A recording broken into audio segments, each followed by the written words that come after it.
You're watching Destiny Church. Live your call, fulfill your destiny.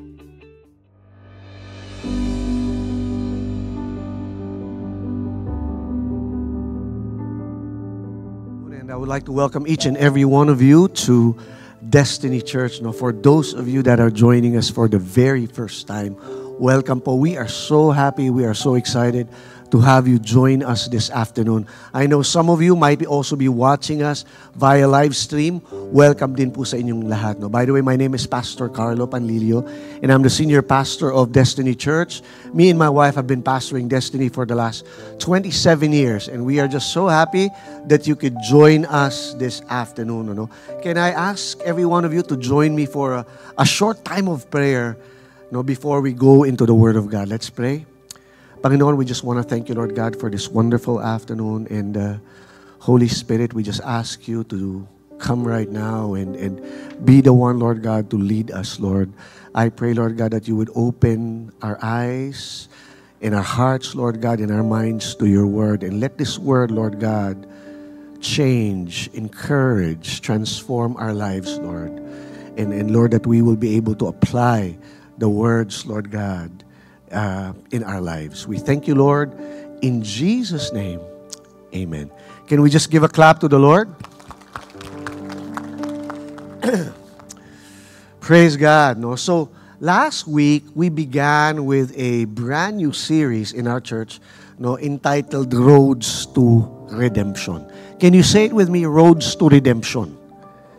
Okay. And the reason for this series, a couple of weeks ago, we entered in what we call in Christendom, we entered what we call yung Lenten season. And actually next 2 weeks from now, we will be celebrating yung ating Holy Week na tinatawag, which is one of the biggest events in the Christian world. Okay.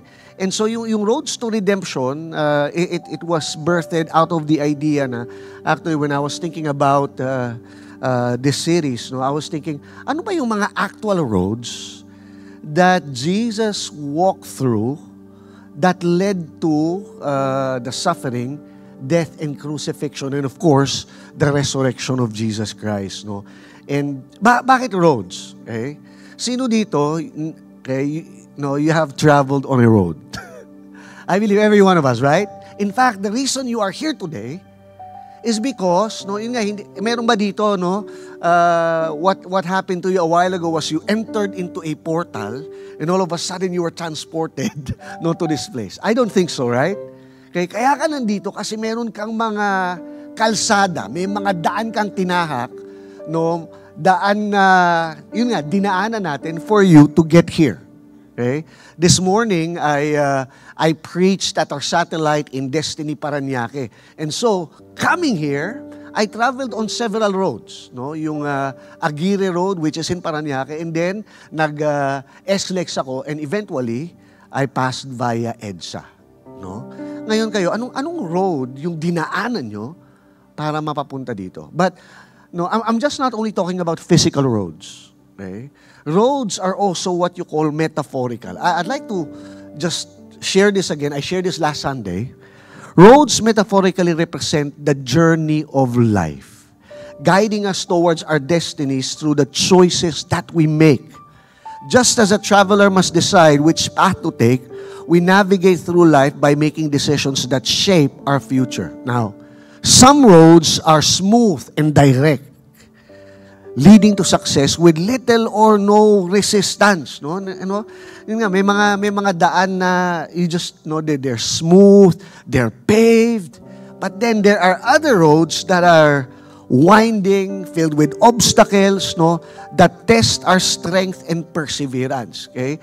Sino na dito merong mga daan na dinaanan nyo na sadyang sabihin natin na mahirap siyang daanan? In fact, when I was preparing for this, I came across a quote. I forgot who said it. Sabi ganon, that many times, the most difficult roads to travel lead to the most beautiful of destinations. Ganda, Tama ba? The most difficult roads no, to travel actually lead to the most beautiful of destinations. No? Sino dito meron kayong mga nakitang maraming mga beautiful and popular destinations? Nakita mo sa Reel, nakita mo sa Instagram, sa Facebook, and you're thinking, ang ganda nito! Saan kaya to? Okay? And you got excited about going there, and then when you when you try to find out how to get there, hanggang picture ka na. Kasi na-realize mo, ang layo, no, ilang bundok yung tatahakin, it's uncomfortable. No, but then again, for those of you who are willing to travel that road, you realize it was worth it. Tama ba? Meron ba mga mountain climbers dito or hikers? You don't get to the top of the mountain without a really rough climb. Okay? Couple of years back, actually, in the pandemic, interestingly, we me and my family, we started hiking and climbing. Mga small mountains lang naman. But still, okay, some of them were quite difficult, especially merong isang bundok kaming pinuntahan, sabi dun sa difficulty level, 3 lang. Pero pag umulan, nagiging 8. Kasi grabe ang putik. Anyway, but when you reach the top of the mountain, it's just amazing, no? Sometimes naman there's what you call detours, crossroads, that symbolize uncertainties that we face. Sino na dito naka-experience meron kang daan na tinatahak pagkatapos biglang nagkaroon ng tinatawag na crossroad? And you have to choose whether to go to your left or to go to your right. Or meron naman minsan ba, you know where you wanna go, and you already planned the route, but then all of a sudden, along the road, biglang merong problema, may aksidente, may obstacle. Sino gumagamit ng Waze dito? Di ba? And all of a sudden, realize mo na meron palang aksidente that you have to go through a detour. And sometimes when you go through detours, it requires wisdom and courage to move forward. Sabi ni Robert Frost in a book that he wrote, The Road Not Taken, choosing a path can make all the difference, reminding us that our destinies are shaped not just by where we go, but how we choose to travel. Ganda. Okay? Your destinies are not just shaped by where you want to go. Sino merong mga nais marating? Oh, by the way, one of the things I realized about this generation, itong generation na to, ito siguro yung generation that is what you call the most and well-traveled generation. Ito yung henerasyon na maraming narating, baliktad. Ito yung henerasyon na maraming napuntahan, walang narating. Tingnan mo yung katabi mo. Sino maraming napuntahang mall? Sino maraming napuntahang mga beach o mga bundok? Pero pag tinanong mo siya o tiningnan mo buhay niya, wala siyang narating. Diba? Daming napuntahan. Pero walang narating. Sometimes hindi yan sa dinami ng napuntahan Mas mahalaga yung meron kang narating. Tama ba? Anyway, so we've been talking about these roads. Last week, we talked about the first road, which is the road to Jerusalem. And which is, we dubbed it the road to surrender. It is the entry of Jesus into the city of Jerusalem. Basically the story of the Palm Sunday. Now we're going to look at another road, and I call it the road to Gethsemane, the road of struggle. Sabihin mo nga, the struggle is real. Sino sa inyo nagamit nyo na o nasabi nyo na ang mga katagang yon? The struggle is real. And I want you to understand why. Why is that something that most likely nabanggit mo, narinig mo, sinabi mo na? Because of this reality. Ang struggle, sa Tagalog, I was trying to look for what's the appropriate term for struggle. Tinanong ko actually si Google. Sabi ko, ano bang struggle sa Tagalog? Ang dami lumabas kasi nga parang wala siyang iisang definition. No, nandun yung pakikipagbaka, pakikipaglaban, pagpupunyagi. Lalim, ano? Okay. And alam natin that struggle is part of life, no? The reality is we struggle with a lot of things. Anyone here, you struggle with fear? Okay. And hindi naman sa dahil sa matatakutin tayo. Sometimes we struggle with fear because of the uncertainties. You're not sure of tomorrow. And so you're afraid of what tomorrow may bring. Okay? Some people struggle with loneliness. Okay? No? Some people struggle with anxiety. No? With depression. Iba sa inyo, nagsisimula na struggle nyo. Alam ko na. You're struggling with sleep. Okay? Sino dito, no, yung struggle? Sino dito kanina umaga ang struggle nyo ay paggising? May mga tao, struggle nila, hindi talaga sila, hirap sila gumising. Pero iba naman, may mga hirap gumising, pero iba ang struggle nila, hirap matulog. Sino hirap matulog kagabi? Diba, may mga taong gano'n. Now, we have all kinds of struggle, no? And some, maybe you're struggling with a decision. People are struggling with pain or loss. Or sometimes we struggle with following God's will. And I tell you something, it is interesting to note that Jesus understands our struggle. I want us to look at this verse first. Hebrews chapter 2, verse 16 to 18. Okay, you could rest for a while. Hope. Hebrews chapter 2, verses 16 to 18. Sabi dito, no, from the Living Bible version, we all know He did not come as an angel, but as a human being. Yes, a Jew. No, referring to Jesus. Jesus didn't come, sabi dito, pumarito ang Panginoong Jesus, hindi bilang isang anghel, pero bilang isang tao, nakatulad mo. Okay?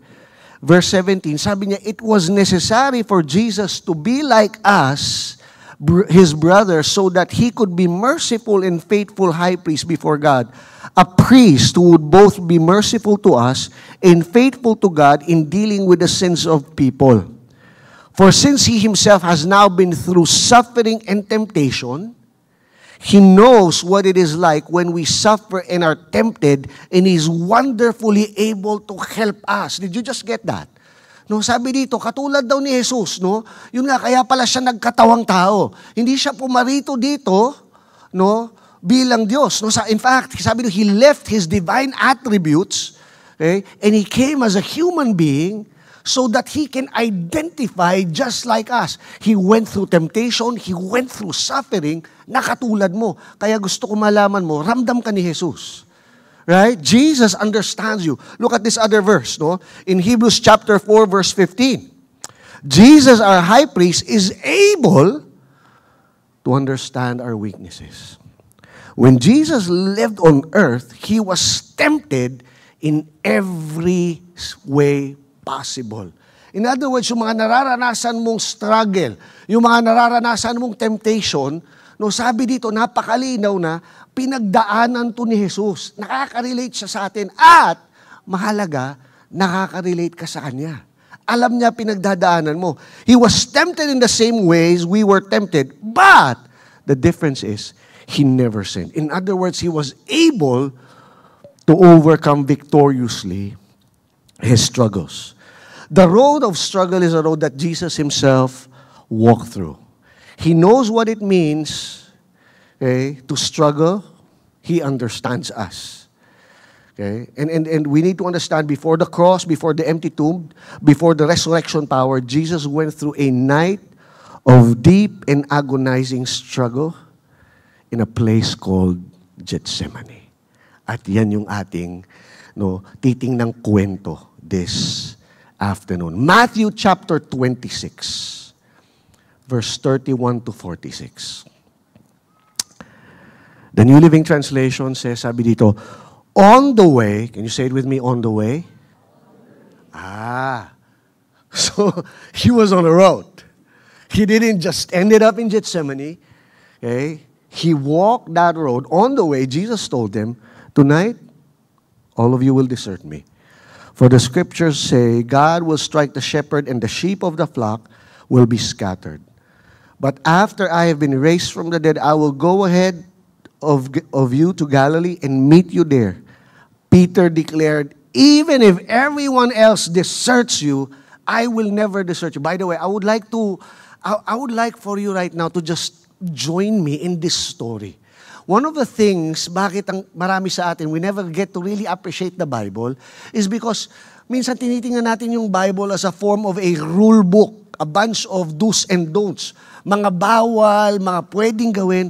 But I want you to understand, no? Yes, there are rules in the Bible, there are commands, but more importantly, 80% of the Bible is story. This is a story, right? And when we read the Bible, I want us to get into the story. It's like I would like to invite every one of you to travel back in time, no, to see, to feel. What if we were actually there? What if you were one of the disciples and you're inside the story and you try to imagine what was really going on? No? By the way, yung background nito, they just came from the Last Supper. Yung huling hapunan ng Panginoon. No? And so now, they proceeded, no, to this garden, to a garden of olives called Gethsemane. Okay? So, anyway, no, sino mahilig sa kwento? Okay? And then that's why I'm telling you this story. No, aminin natin, we love stories. Growing up, no, anyone here, no, you love your parents, you have been asking your parents to tell you of a story. Okay? Pero kahit ngayon matanda na tayo, aminin natin, mahilig tayo sa kwento. Tama ba? Kaya tayo nanonood ng sine. Kaya marami sa inyo marites. Ano yung marites? Parang, di ba, anong latest? Anong kwento? Okay? And sometimes yung nga, ang mali lang, we end up listening to the wrong stories. Let us listen to this right story. Okay? Anyway, so sabi dito, nung sinabi ni Jesus, lahat kayo iiwan niyo ako. Si Peter daw, biglang nagsalita. Si Pedro, sabi niya, even if everyone else deserts you, I will never desert you. Okay? Kahit lahat iwan ka, hindi kita iiwan ka.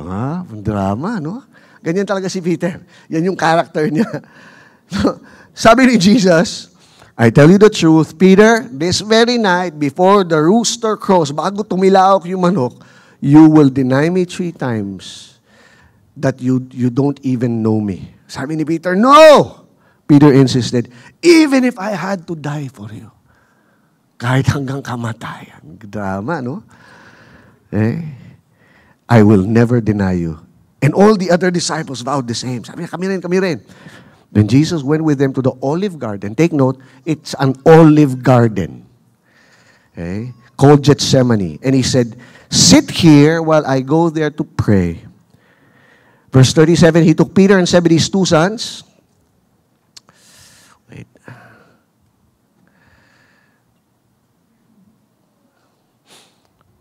James and John, and he became anguished and distressed. He told them, my soul is crushed with grief, even to the point of death. Stay here, keep watch with me.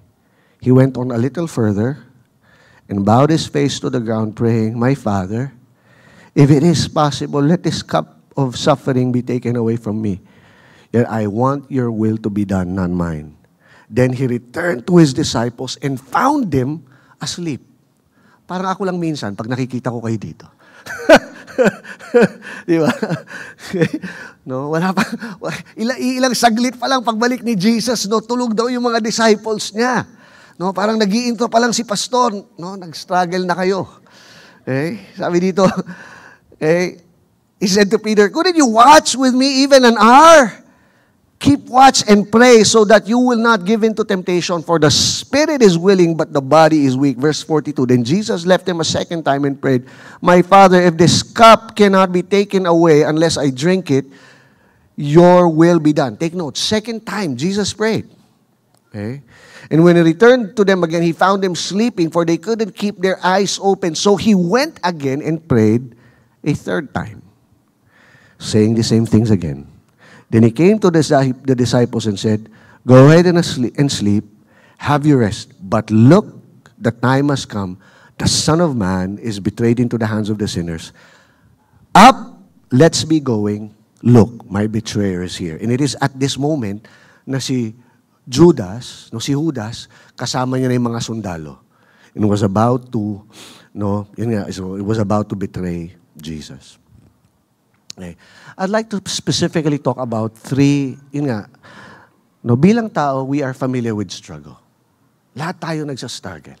Lahat tayo may pinagdadaanan, lahat tayo merong kinakaharap na pagsubok, meron tayong mga kanya-kanyang pakikipagbaka sa buhay. Some are struggling with their marriage, some are struggling with their grades, some are struggling with their finances, some are struggling with some bondages and then temptations and sin. Okay? But I would like to, for a lack of time, I would just like to zero in on three things that I believe every one of us have struggled with. And this can be found with what Jesus experienced in Gethsemane. Number one, the struggle of loneliness. Okay? Ano ibig sabihin ng struggle of loneliness? When no one stands with you. Okay? I believe every one of us here, at least at one point in your life, you felt lonely. Tama ba? And it is you might be in a crowd like this. Obviously, mukhang hindi ka naman nag-iisa ngayon. Nandito tayo lahat, may mga kasama tayo. But it's very, very possible that despite you are in a crowd, even in a party, even if you have your family or friends with you, one experience such a great sense of loneliness. Okay? In Matthew chapter 26, verse 31 to 46, sabi dito, on the way, Jesus told them, tonight, all of you will desert me. Okay. And I believe, Jesus having known that, these are people that, somehow, he sought companionship with them, and yet, he understood that at that very night, he was going to face a battle that only he will go through. Look at Matthew 26, verse 40 to 41. Then he turned to his disciples and found them sleeping. Couldn't you men keep me watch for 1 hour? In other words, even those, anong nangyari? When Jesus brought them, all 12 disciples were there, and then he invited 3 more to just join with him. But even with the 3 that he trusted, na inasahan niya, nasasamahan siya, ang nangyari, nung binalikan niya, nakita niyang natutulog. I want you to see what was going on here. Jesus was facing his darkest hour. And his closest friends let him down. And that's the pain of, I think, yung being, have you ever had your friends or people close to you let you down? Nangyari na ba yun sa inyo? And by the way, sometimes when we think of Judas as someone na talagang napakasamang tao. Judas is pure evil. But I want you to understand something that many people don't really realize. Judas was one of the 12. In other words, he was part of Jesus' inner circle. Now, for 3 years, he was... Okay, you might be thinking that Judas was probably distant to Jesus, that Jesus never really cared for Judas. No, remember yung Last Supper, when Jesus started to say, one of you will betray me. Diba sabi niya, isa sa inyo, ipagkakanlulu ako. You know that, right? The story? And then people they started to ask, sino, ako ba? And then they're probably discussing it. By the way, you need to understand that what Jesus just said for them was incomprehensible. Like parang, who would betray? Di ba parang, we've been with you these 3 years. We've acknowledged you as the Savior. We've seen you walked on water. We've seen you healed every kind of sickness. We've seen you raise the dead. Who in the world, who in his right mind would even think of betraying you? And they didn't, by the way, I want you to understand, they were not even suspecting that anyone from among them was going to betray Jesus, to hurt Jesus that way. Wala. Kaya hindi na nag-isip na, siguro si... Wala nag-isip ng ganun. And then, this is what Jesus said. Whoever dips his bread in my cup is the one who's going to betray me. And at that moment, now, I want you to understand, sino ditong nagkakape? Sino ditong nagkakape na nagsasawsaw ng pandesal sa kanilang kape? Nagawa niyo na ba yun? No? I think in all the cultures of the world, tayo lang ang nagsasawsaw ng tinapay sa kape. Now, okay, you don't expect, kunyari, no, isang tricycle driver o hitlaong hindi nyo kilala, habang nagkakape kayo umaga, nasa labas kayo, biglang nakisawsaw siya ng tinapay sa kape nyo. Tama, walang gagawa nun. And you would be probably like, what are you doing? Like, okay? In other words, kung meron mang makikisawsaw ng pandesal sa kape nyo, most likely itong taong ito talagang malapit sa'yo, BFF mo, siguro kung ano sa mga may asawa, gagawin lang yun na mag-asawa, nakikisawsaw sa kape ng, di ba? Ganun ka-close. In other words, si Judas was someone close to Jesus, to the point that he actually dipped his bread in Jesus' cup. And yet, Judas betrayed him. Bakit masakit ang betrayal? Because people who betray you are not people far from you.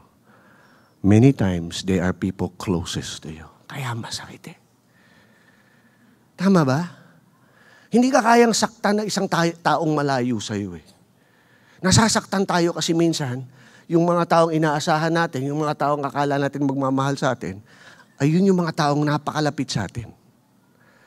No, and now Jesus experienced that kind of betrayal. Gethsemane, I want you to understand, is a lonely place. Okay? Not only did Judas betray him, Peter denied him 3 times, the rest of the disciples fled. There are struggles in life that no one else could understand. There are battles you must fight alone with God. Okay, let me just point that out. There are struggles that sometimes you alone, no, despite you having really good friends and family to support you, may mga laban na sadyang ikaw lang talaga yung kayang humarap eh. And that's why I think every one of us struggle with loneliness. No? But here's the good news. Even when people fail you, God will not. Amen? No, in this particular struggle, actually, in the account of Luke, binasa natin yung account ni Matthew, Jesus prayed, in the account of Luke chapter 22, verse 43, sinabi doon that the Father sent an angel to strengthen Jesus. We're gonna look into that verse later. Now, I want you to take note of this. God may not remove the struggle, but He will give you strength to endure it. Okay, I hope you get that.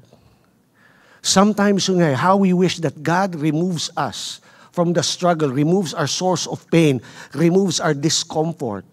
And you would be amazed that a good number of times, God will not remove the source of the struggle. But what He is doing is that He will give you strength and grace to endure it. Amen? Amen? Number 2, the struggle of sorrow. What is the struggle of sorrow? When life's burdens are just too great. Another struggle on this road, dun sa Gethsemane, okay, basahin natin, Matthew 26, verse 36 to 38. Then Jesus went with His disciples to a place called Gethsemane, and He said to them, "Sit here while I go over there and pray." And He took Peter, 2 sons of Zebedee, along with Him. And look at this. I would like to highlight this. He began to be sorrowful and troubled. And He said to them, sinabi niya actually doon sa mga disciples niya, "My soul is so overwhelmed," sobrang bigat, "with sorrow to the point of death."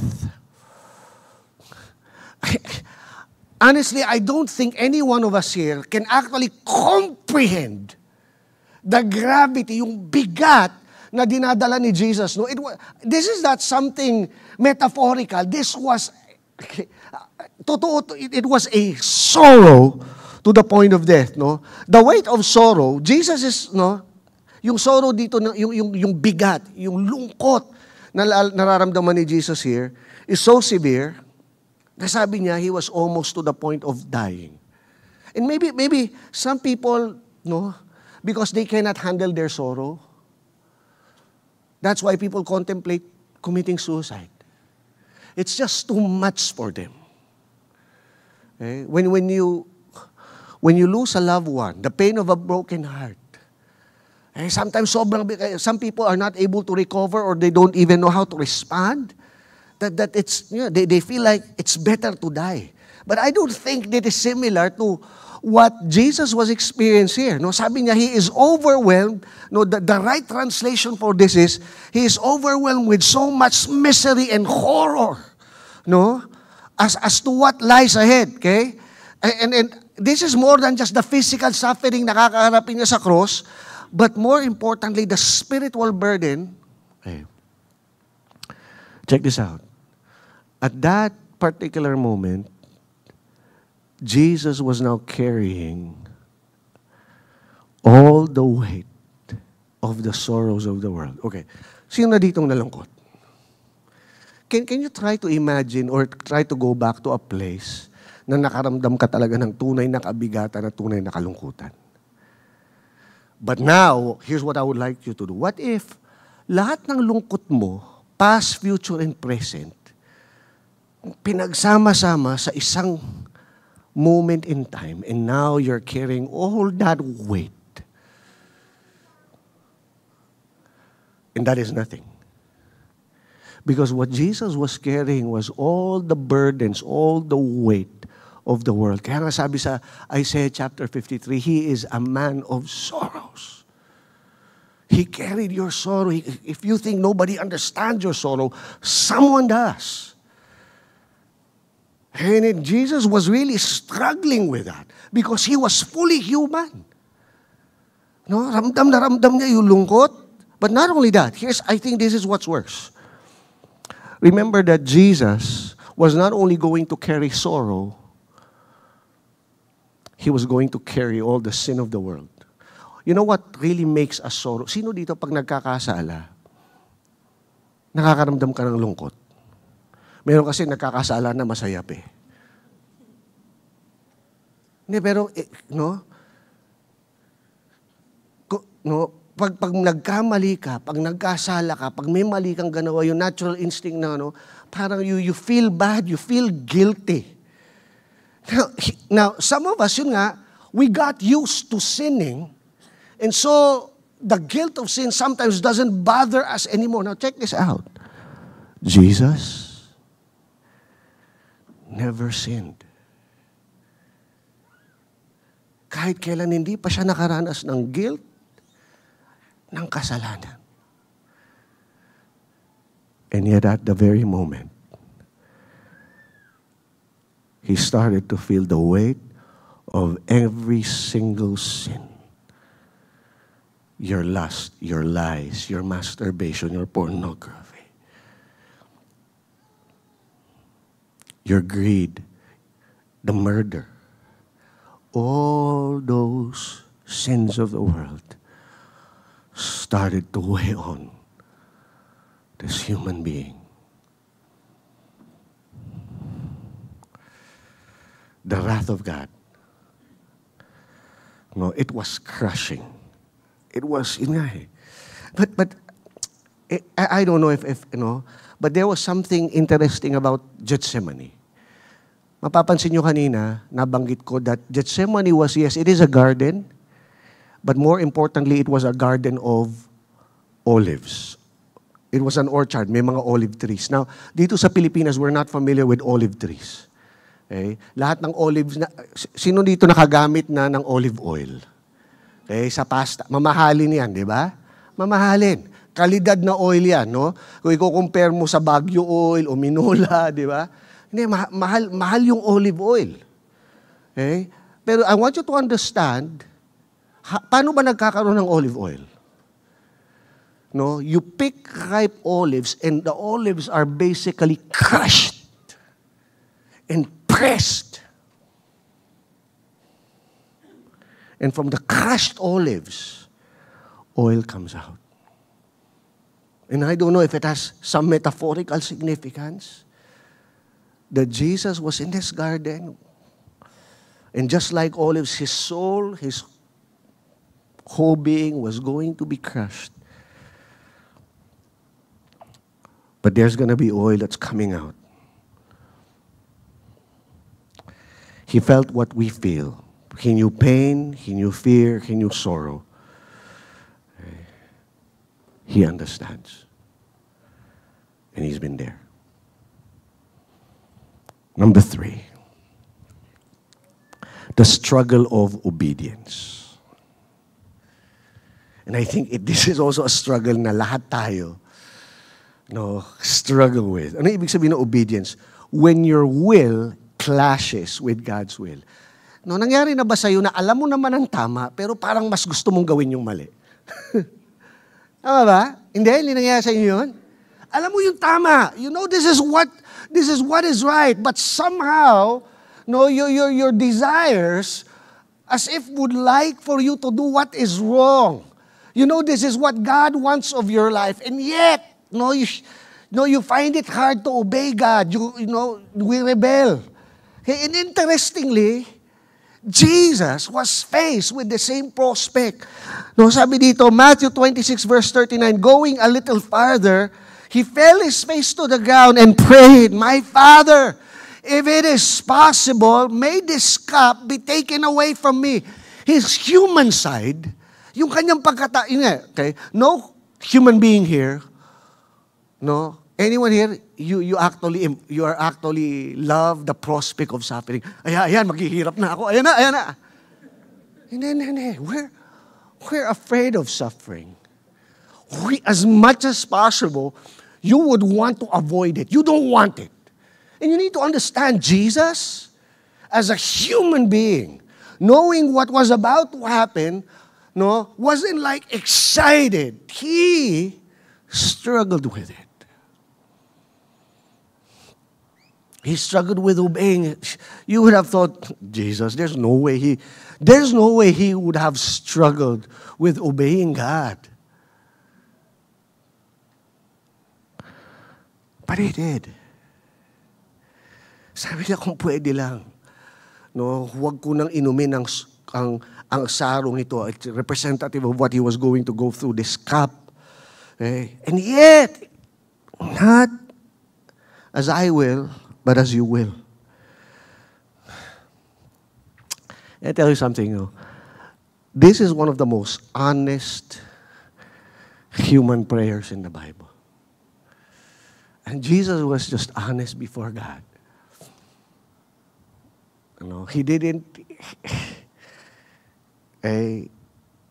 mince it with any other. No, he told the Father. He told God. No, there's this tension that we feel when our will collides with God's will. No, and I want you to understand that there are times in our lives God calls us to something that is difficult. Okay. And many times, when we struggle, di ba may pinagdadaanan tayong pagsubok, problema, we want relief. Nabanggit ko kanina, we want relief from the pain, from the struggle. But what if what God wants for us is not relief, but He wants us to endure? Okay. When we want to hold on, sometimes what you want to do is in your struggle, you want to hold on to something. Meron kang pinangahawakan, Lord, akin siya.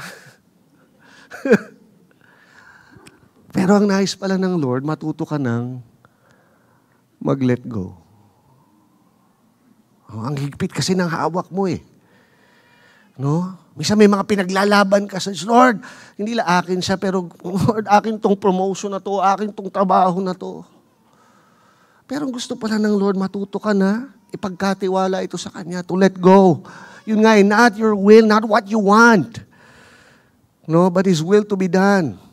Okay, the problem is we are wired to seek comfort. But what if What if He's teaching us in the suffering? There's this, yeah.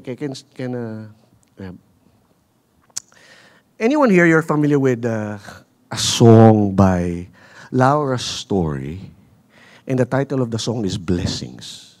Anyone? Okay. If you listen to contemporary Christian music, no, there's this song by Laura Story, and ang title ng kanta niya, Blessings, no. And I want to tell you before I tell you the song or before we render you the song, I want to tell you the background behind the song. Sinulat to ni Laura Story during a deeply personal season of hardship. Shortly after marrying her husband, 2 years pa lang if I'm not mistaken, yung asawa niya si Martin Elvington, they discovered si Martin had a brain tumor. What they thought would be a quick diagnosis and surgery turned into a long journey of medical procedures, treatments, and even life-altering effects. Even after surgery, Martin suffered permanent disabilities. Nawala, partial loss of vision, hindi siya halos makita. Loss of memory. Okay? In this season, no? Now, you need to understand, si Laura and si Martin, they love the Lord. You know, si Laura's Story, he was a worship leader. He serves God. Okay? And, pero nung magkakataon na yun, there was a flood of questions, fears, and faith-testing moments for the couple. In Laura's own words, she struggled, she wrestled with the hard reality. Sabi niya dito, no, i-quote ko si Laura, we prayed for God to heal Martin. We believed He could. But healing didn't come the way we expected. And that led to hard questions about God's goodness and plans. Sino dito parang in your struggle, napapaisip ka, Lord, mabuti ka ba talaga? But during that time, she experienced the tension many believers feel, trusting in God's power to heal and provide relief while living in a reality where suffering persists. Laura confessed that she wrestled with God. Why, if He loved them, did He not remove the pain?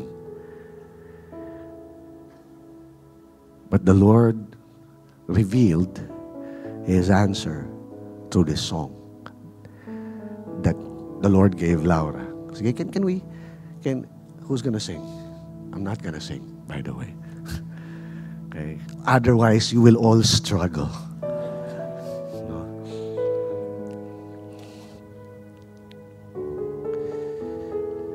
Sabi dun sa lyrics ng song, yung line is, what if your blessings, sino gusto ng blessings?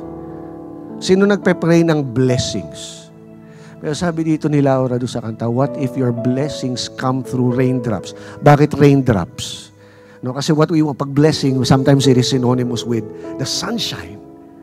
Pero, di ba, pag umuulan, madilim, gloomy.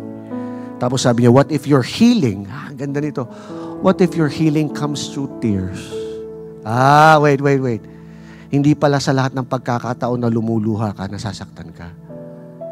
Minsan yung pagluha mo, healing. Kaya masarap sumamba pag Sino dito may pinagdadaanan sa worship ka lang sa Lord, tapos lumuluha ka. After nun, masarap ng pakiramdam. Kasi it brought healing eh. Sino yung umiyak pero na-heal? Kasi alam mo yung luha, ay bahagi ng healing na ginagawa ng Lord sa iyo. Amen? Kung magtitiwala ka sa Kanya. Sige, Camille, can you sing this song?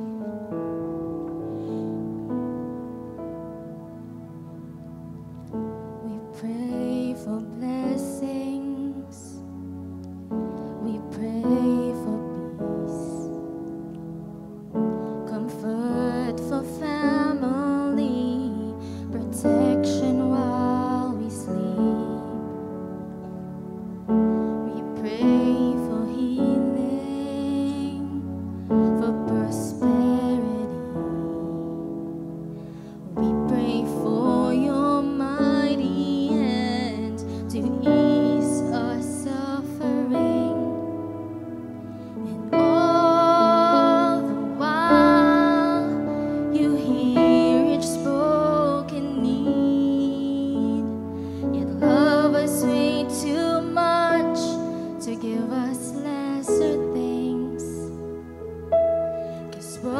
your blessings come through raindrops? What if your healing comes through tears? What if 1,000 sleepless nights are what it takes to know you're near? What if trials of this life are your mercies in disguise?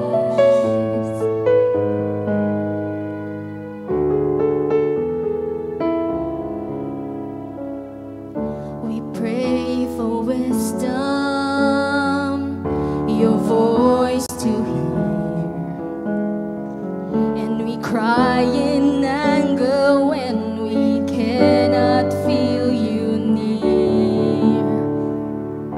Without your goodness, without your love, as if every promise from your word is not enough.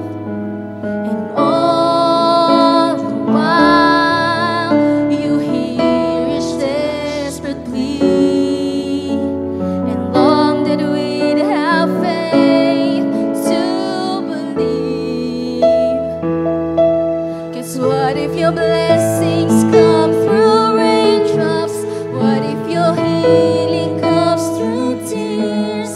What if 1,000 sleepless nights are what it takes to know you're near? What if trials of this life are your mercies in disguise? When friends betray us, and when darkness seems to win, we know this pain reminds this heart that this is not our home.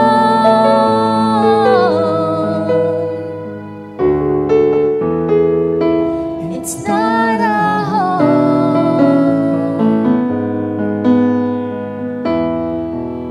Sing along. 'Cause what if your blessings come through raindrops? What if your healing comes through tears? What if 1,000 sleepless nights are what it takes to know you're near? What if my greatest disappointments or the aching of this life is the revealing of a greater thirst this world can't satisfy? What if trials of this life, the rain, the storms, the hardest nights are your mercies in disguise? Praise God. Amen. What if the struggle are just God's mercies in disguise? Okay. I'm not done yet. I know you're struggling. I am too. But we're gonna end this with, yun nga, no? Okay, alam na natin struggle. No, struggle is real. But how do we struggle victoriously? Hindi sapat na nagsastruggle ka lang, tama? You wanna, if you're gonna struggle, you wanna struggle victoriously. You wanna win, right? Right? Okay, several things. Number one, how does one struggle victoriously? Understand the purpose of your struggle. May purpose, may layunin. No, hindi ka lang nagsta-struggle for nothing. Tama ba? No, kailangan malaman na may rason bakit pinagdadaanan mo yung mga bagay na kinakaharap mo right now. Romans chapter 5 verse 3. Not only so, but we also glory in our suffering. How is that even possible? How does one glory in suffering? Because we know that suffering produces perseverance. It produces perseverance. It teaches us how to endure.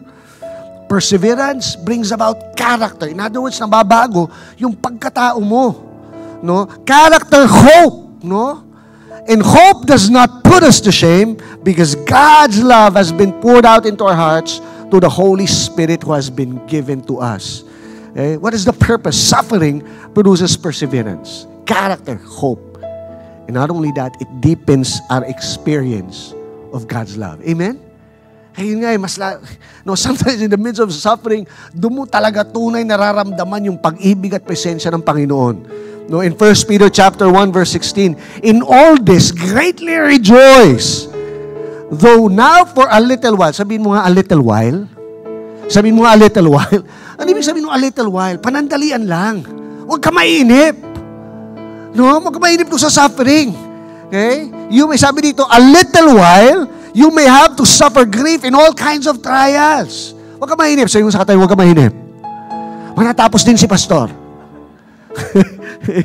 This have come so that the proven genuineness of faith of greater worth than gold, which perishes even though refined by fire, may result in praise, glory, honor when Jesus Christ is revealed. Ang purpose dito, no?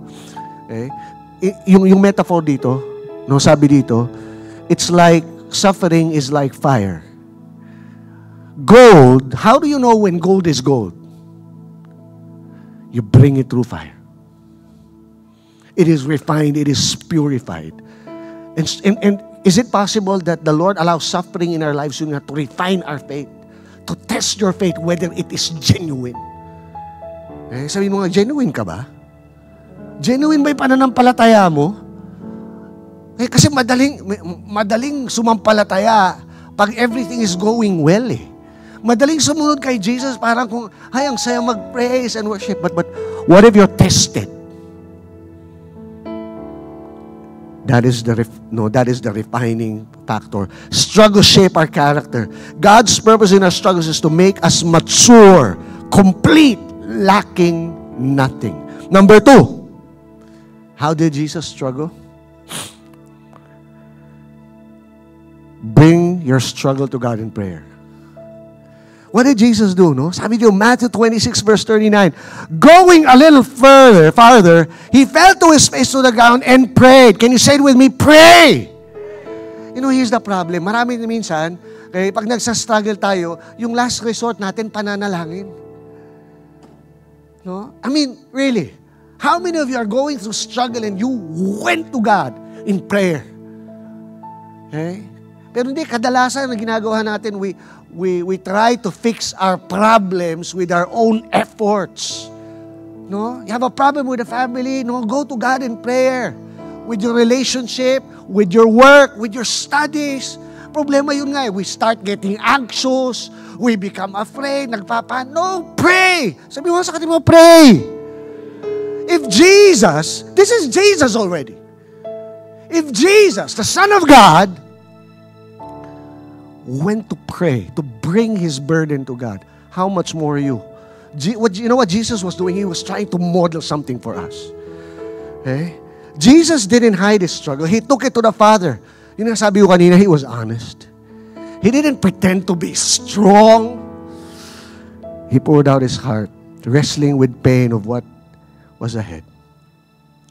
Sometimes you just have to be honest with God. And tell the Lord, it's hirap, hindi ko yata kaya. And when was the last time you really were just simply honest to God? Minsan kasi kadalasan prayer natin, akala natin yung prayer, kailangan magbago yung boses mo. Amang nasa langit, dumudulog po kami sa inyong banal na trono. Ganyan ka ba talaga mag-pray pag mag-isa ka? Hindi, masyadong religious eh. Hindi. Oh, Lord, nahihirapan ako. Mahal na mahal ko siya, Lord, pero kung di siya para sa akin, dapat ganun. Ganun lang ka-honest. Not my will, but yours be done. Yan. Diba? He poured out His heart. Many times we struggle in silence. We keep our fears and burdens to ourselves. And we try to carry the weight alone. But victory begins with surrendering our struggle to God. Amen? By the way, there's something here. Jesus prayed 3 times. You know He was struggling, right? He had to pray, God. And he had to tell himself, kung si Jesus, no, he had to go through the same thing. Probably he was hoping that after the second prayer, okay anak, hindi mo na kailangan ipako. Ayos na. No, and he had to align his will to the Father's will 3 times. Lord, hindi ako masunod. Not my will, but yours be done. Okay? And you know what was happening? Listen. The more you pray, you want to write this down. Those of you writing down notes. The more you pray, the more your heart aligns with God. Misa, akala natin, akala natin kaya ka nagpe-pray para mabago yung puso ni God, ma-align sa'yo. Hindi. Ang nangyayari, pag nananalangin ka, yung puso mo, unti-unting uma-align sa Kanya. Tama? Kasi hindi mo makukonvince si God na gawin ng mali. Pero pag nagpe-pray ka, unti-unting yung puso mong mali, na itatama. Struggle is not a sign of weakness. It is an invitation to pray. Number 3, draw strength from God in the struggle. In the Garden of Gethsemane, Jesus facing immense agony, he prayed fervently, and sabi doon, and an angel came to me. Ito, basahin na natin. Ito yung sabi ko sa inyo kanina. Luke chapter 22, verse 42. Father, if you are willing, please take this cup of suffering away from me. Yet, I want your will to be done, not mine. Verse 43. Then an angel from heaven appeared and strengthened him.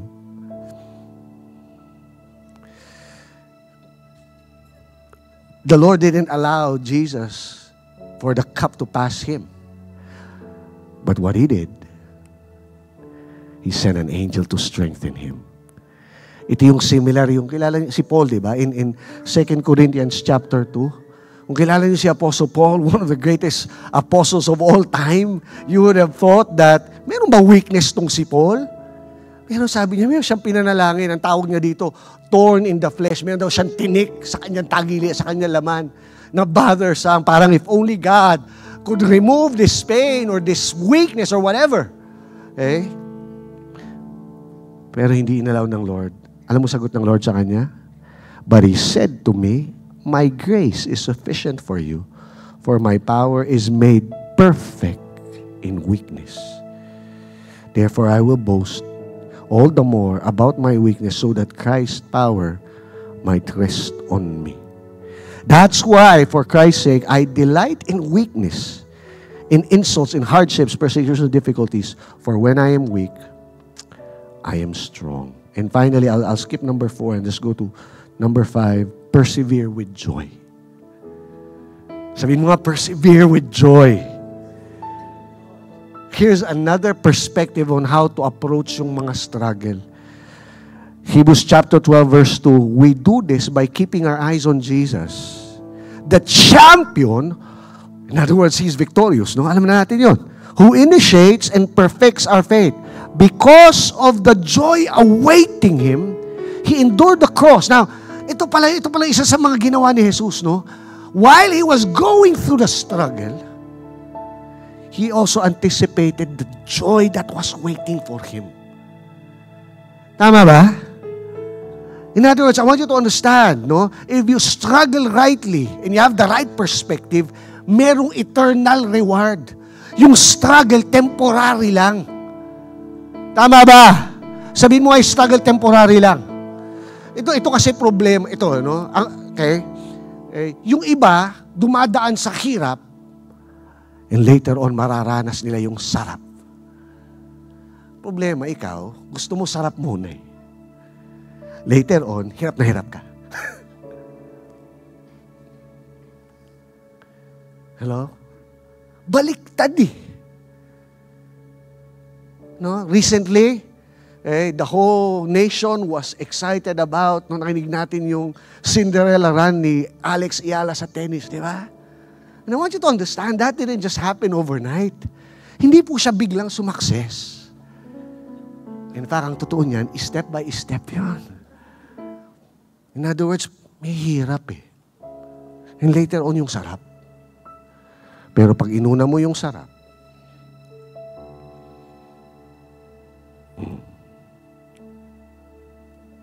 yung buhay mo mauwi sa hirap.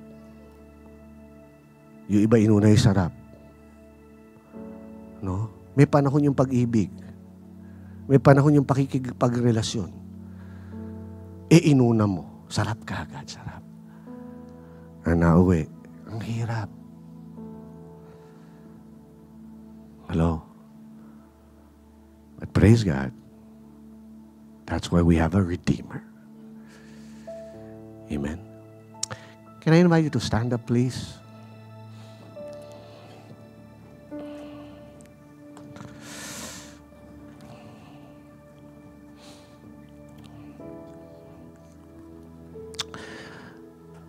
We are not promised a life that is free from struggle. That was never. In fact, Jesus said, narrow is the road that leads to life. Narrow and difficult. Okay? He doesn't, what's this? Trick us into thinking that this life is going to be easy. Yeah, it's going to be hard and difficult. But the thing is, it leads to real life. On the other hand, there is a road that's easy and wide, malawak daw, marami nandun, tinatahak. Pero pagdating sa dulo, it is a path of destruction. And you have to make a choice. Jesus already set an example. The Bible says that He is right now where? Sitting at the right hand of the Father. And God wants us to bring us to that place of victory. If you are willing to travel the road of struggle. Amen? I want us to pray right now.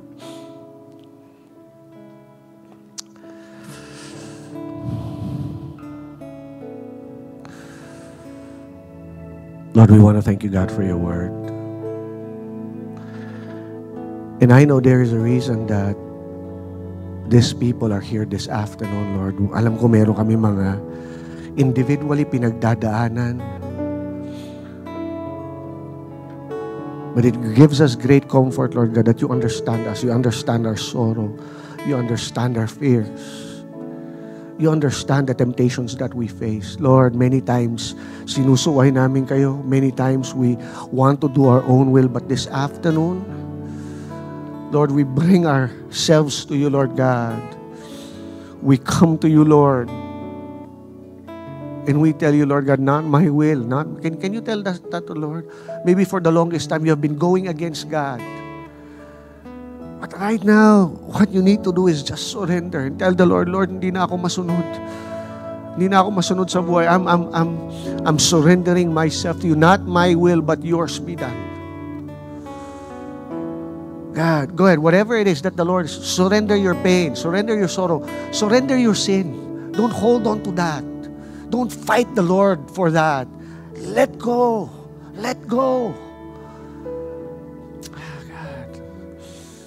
And Lord, as we let go, Lord, I pray for your strength. I pray for strength. Some of us are feeling weak. Some of us are feeling it is impossible. But Lord, right now, Lord God, what is impossible for us, make it possible by your grace. By your strength. By your strength. By your strength. Let's just worship the Lord. You are the strength of my life. No, it doesn't matter what may come my way. You are the strength of my life. Lord, I'm holding on to you. You are the strength. Come on, declare this. Tell the Lord, you are the strength of my life. It doesn't matter what may come my way. You are the strength of my life, Lord. And I'm holding on to you. You are the strength of my life, Lord. Doesn't matter. It doesn't matter what may come my way. You are the strength of my life, Lord. I'm holding More than 30 years ago, I was just a student in UP Los Baños at that time. I was 17 years old. And I was struggling. But then somebody shared to me about Jesus. And I want to tell you this. Jesus is not a religion. I think yun yung isang malaking problema natin sa Pilipinas. We see Jesus, we see Christianity as a religion. Jesus is not a religion. He's real. And He loves you. He loves you so much. That's why He endured the sorrow, He endured the pain. 2,000 years ago, He died for you. He suffered for you. Sabi sa John 3:16, whosoever believes, in other words, whosoever puts their trust in Him will not perish but have everlasting life. And if you're willing to simply surrender, believe, trust Jesus with your whole life, that's what I did. That's what I did, no? When I was 17 years old, I gave my life to Jesus. And I started to trust Him. Now, it didn't stop the struggle. But what I learned is I learned how to struggle victoriously. And if you want to give your life to Jesus this afternoon, maybe some of you haven't done that. Pero gusto mo talagang, Lord, hindi na ako masunod sa buhay ko. I want to follow you. If you want to do that, or maybe some of you want to recommit your life to Jesus, to serve Him, to surrender everything to Him, just right now, just lift up your hands. Whatever it is that you need to surrender, go ahead, lift up your hands. And just tell the Lord, Lord, I surrender. Lord, sinusuko ko lahat. Some of you just pray this prayer with me. Just follow this prayer with me. Lord Jesus, this afternoon, Lord, I surrender everything to you. Starting today, Lord, I will follow you. Patawarin mo ko, Panginoon, sa aking mga kasalanan, sa aking mga pagkakamali. And I make a decision to surrender my will to you. I trust you, Lord. In Jesus' name. Amen. Lord, I just pray for everyone who just surrendered their lives to you, who dedicated their lives to you. Holy Spirit, touch them right now. Let them know that you are there. I pray for your strength. Lord, erase our past. Heal our pains. Heal our sorrows. And I believe, Lord God, I pray that today, it's going to be a brand new day. In Jesus' name. Amen. God bless you guys.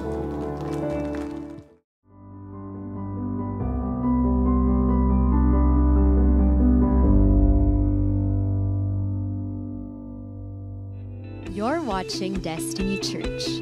If you would like to check more resources or donate to this ministry, you can download the Destiny Church PH official app or log on to www.destinychurch.org.ph/give.